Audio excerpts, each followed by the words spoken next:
মেঘমল্লাৰ ধাৰাবাহিকখনৰ আজি নিশা হ'বলগীয়া এপিছডৰ প্ৰমো বৰ্তমান মুকলি হৈছে।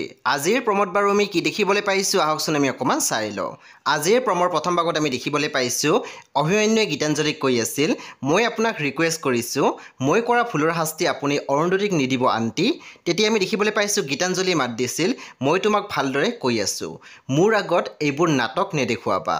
তাৰপিছত আমি প্ৰমোত দেখিবলৈ পাইছোঁ জুনক ককায়েকে কৈ আছিল, মই যদি সেইখিনি সময়ত সকলো বাদ দি পাৰ হৈ যোৱা সময়ৰ কাটাকণি থাকিলোঁ হয়, মই জানো আজি মই হৈ থিয় হৈ থাকিব পাৰিলোহেঁতেন।